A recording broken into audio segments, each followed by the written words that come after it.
welcome back to Teaching Through the Bible. And today we're going to continue. We're going to actually wrap up as we have been looking through the book of the covenant. So this is chapters 21, 22, 23, and actually was also the end of chapter 20. So we have the social laws. First thing I want to address here is that we do see something that we can call social justice being displayed here. And depending on where you are politically, where you are in society, some of your views that may be trigger words that make you think either, oh, this is very good, or oh, this is very bad.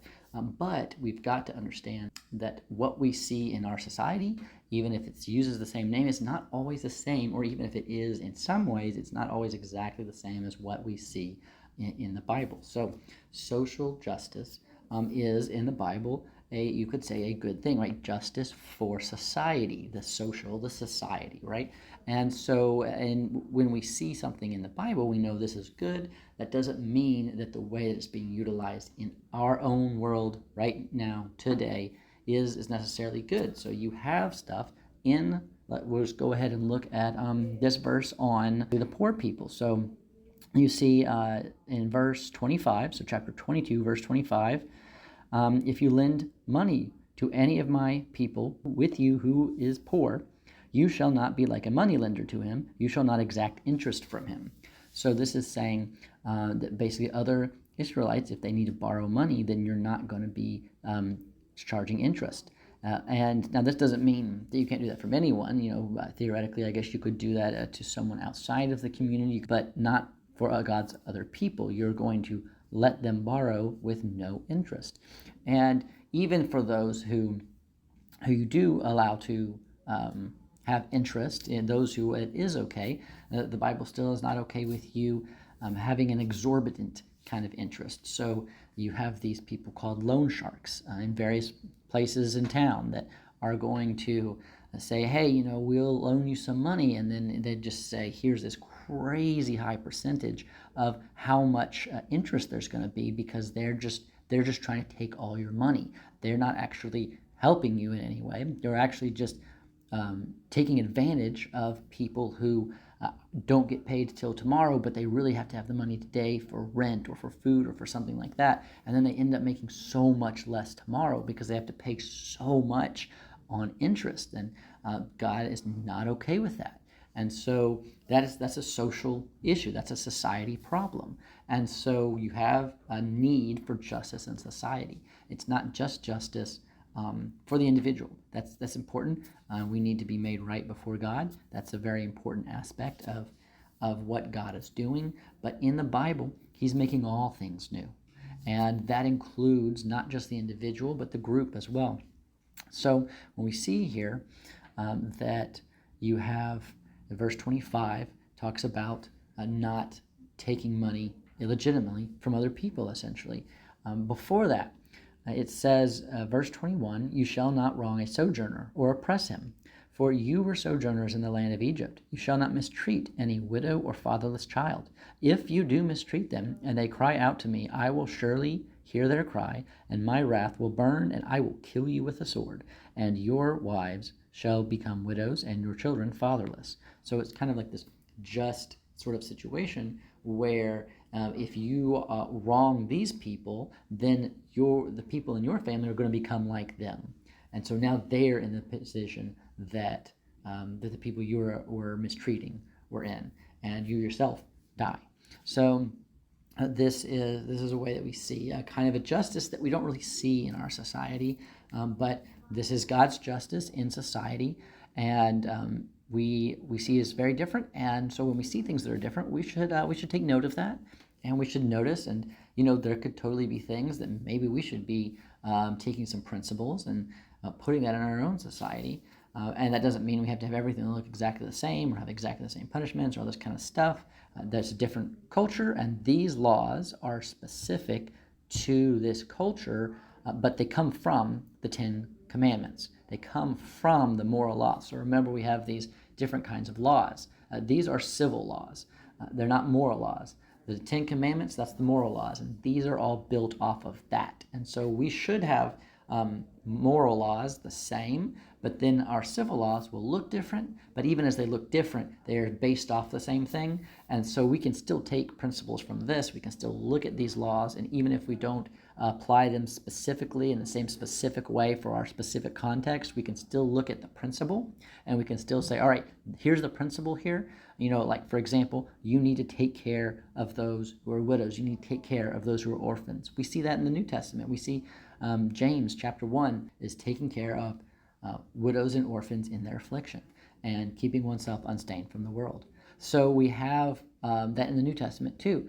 But here you see that there's a principle of what you need to do or not do, and how you should be taking care of people, and you should be looking out for others rather than trying to take from them. You should be giving, and we see a lot of other things here that show that we can look here and see application, and we can see that God cares about justice in society. We see in chapter 23, verse 3 says, starting in verse 2 actually, you shall not fall in with the many to do evil, nor shall you bear witness in a lawsuit siding with the many so as to pervert justice, nor shall you be partial to a poor man in his lawsuit. And then verse 6 says, you shall not pervert the justice due to your poor in his lawsuit. So you can't just side with the poor just because he's poor. You can't just side against him just because he's poor. So this is one way that we see difference between kind of what our society in America has kind of gone to versus the Bible, because it used to be that all the people with the power, they were pretty much all, they were the ones who were getting their way all the time. They were able to abuse the poor all the time. But then, recognizing that our culture did not go to this, which is you don't give preferential treatment. You also need to not be partial towards the poor. So a lot of times whoever is in our society considered at a disadvantage, they get the automatic benefit of the doubt. And then whoever it is that's seen in some kind of a preferential or superior kind of position, then they're automatically kind of assumed as the bad guy almost in a lot of situations that we see. And so here in the Bible, it's saying, no. What y'all used to do, that was wrong. And what you're doing now, you're swinging the pendulum all the way to the other end, that's also wrong. You don't give preferential treatment. You don't do it to say, hey, I'm going to prefer the person who is in the disadvantaged situation, but you also don't do it to say, I'm going to prefer the person in the advantageous situation. You don't take a bribe, it says as well. That would be part of going against the poor person and preferring the more wealthy person in a better position because he's got the money to bribe you. You don't give preferential treatment in either direction. You just look for justice. That's what God is all about. He's about justice. He's a God who is a God of justice. And so we see in all these laws that that's something God cares about. He cares about justice in society. It's not segmented away like I just have me and Jesus and that's all our relationship and that's all that I got to worry about. No, we have to think about society. We have to think about more than just ourselves, and we have to look out for the good of others. That's actually really part of what the sixth commandment was. We'll talk about the 10 Commandments in Deuteronomy, but we need to care about other people, and God shows that here in chapters 22, 23, that looking out for the good of others is part of what we're commanded to do. We can't just not do the bad thing. We have to actually positively do the good thing. We're actually commanded to do good. So if we go flip to Matthew chapter 5. In Matthew chapter 5, this is part of the Sermon on the Mount where he says, you've heard this, but I say this. You've heard that, but I say that. And so verse 43, chapter 5, verse 43, you have heard that it was said, you shall love your neighbor and hate your enemy. But I say to you, love your enemies and pray for those who persecute you, so that you may be sons of your Father who is in heaven. For he makes his sun rise on the evil and on the good, and sends rain on the just and on the unjust. So he's saying, you heard, love your neighbor and hate your enemy. But I'm telling you, even love your enemy. And so here, a lot of times I think people kind of think of this as here's this New Testament law, right? Well, actually, let's go right back to where we were in Exodus. Exodus 23, verse 4. Exodus 23, verse 4. 2, 3, 4. If you meet your enemy's ox or his donkey going astray, you shall bring it back to him. If you see the donkey of one who hates you lying down under its burden, you shall refrain from leaving him with it. You shall rescue it with him. So here, even in the Old Testament, it's saying, care about your enemies. Take care of it. It's totally different response from what Jesus is responding to. Jesus is saying, people say, hate your enemies. And even in the Old Testament, it's saying, no. You don't treat them that way. Even your enemies, you need to treat with kindness. And then Jesus says that again in the New Testament. So all he's doing in that passage in the Sermon on the Mount, when he said, you've heard this, but it's actually this, you've heard this, it's actually that. What he's doing is not saying, we used to do it this way, and now we do it differently. He's saying, you guys misunderstand it to be this way, but I'm telling you what the Old Testament has always said is this way. He's correcting their misinterpretation of the Old Testament, and he's saying the same thing that was already said for thousands of years in the book of Exodus and other books of the Bible as well that they had already had for so long. So that's a little bit more about social justice, about society, justice in society, true social justice. There's definitely ways in which our culture does not get it right, goes way off the deep end. Here is what it really looks like. Caring for people who are in less fortunate situations. We don't always want to do that. But here God's saying, yeah, you do need to do that. You do need to care about people in a social situation that is more disadvantaged.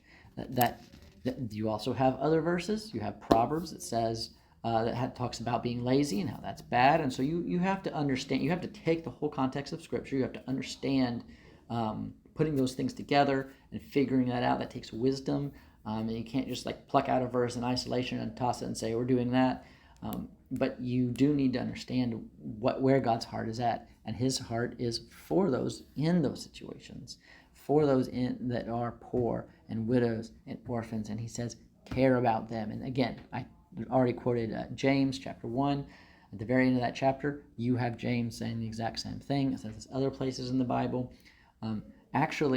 These social kind of issues and the way they took advantage of poor and widows and orphans, that's actually something that really gets the Israelites in trouble quite a bit in the prophets, where they get called out for treating people like this in such a way.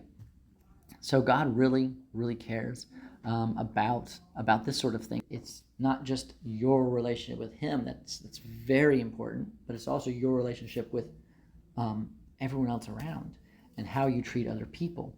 And so we're seeing that in Exodus. Now, of course, remember, where we're in now, this law part, this comes after Jesus saves His people. So Jesus saves us, so how should we respond to Him saving us? How should we respond to His care for us? We should care for others.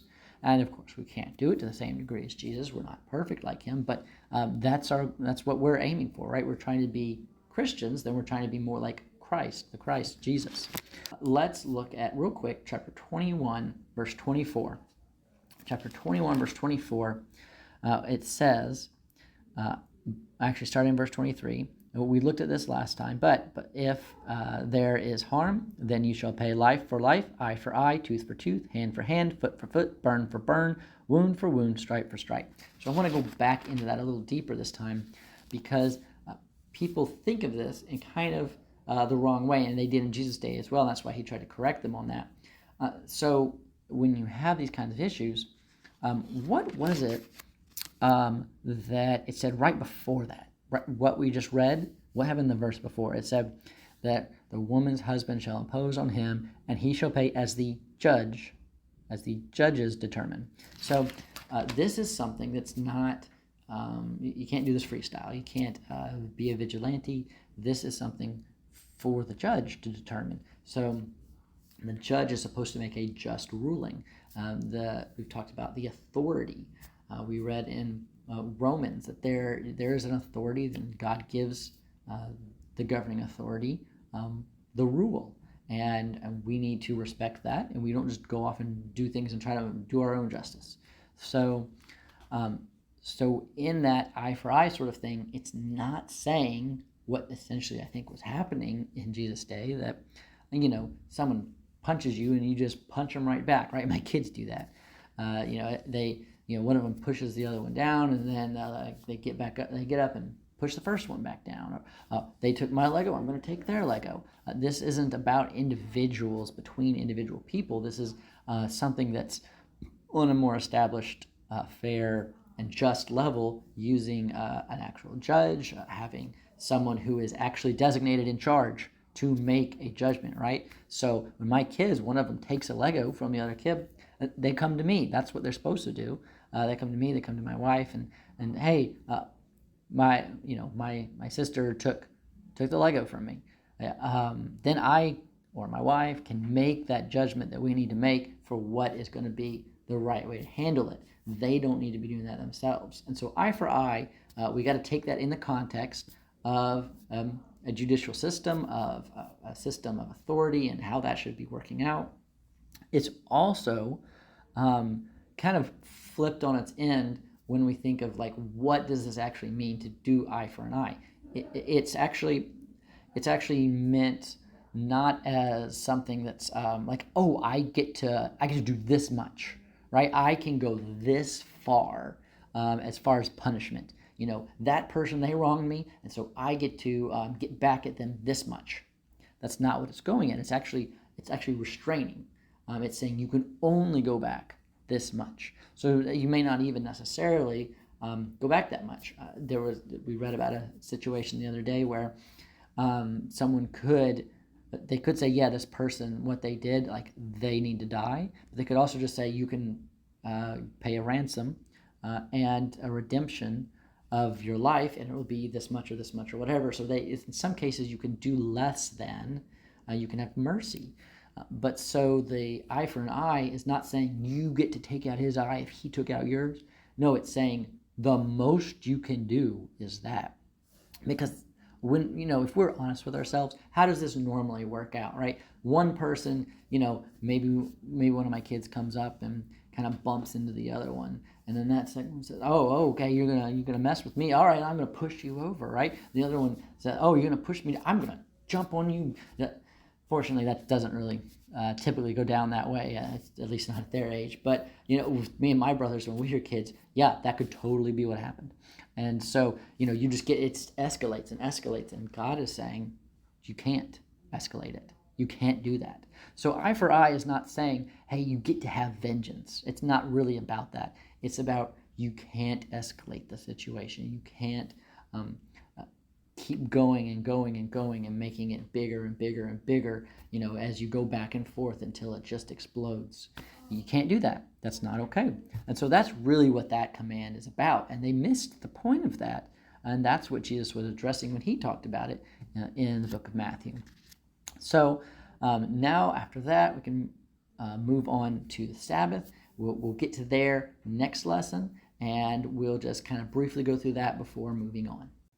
Thank you for watching that video. I hope that it helped you learn a little bit more about the Bible today. And if you'd like to continue to learn more about the Bible, then we have plenty of other videos on the channel. And if this has been helpful for you, then you can always let me know by subscribing to the channel.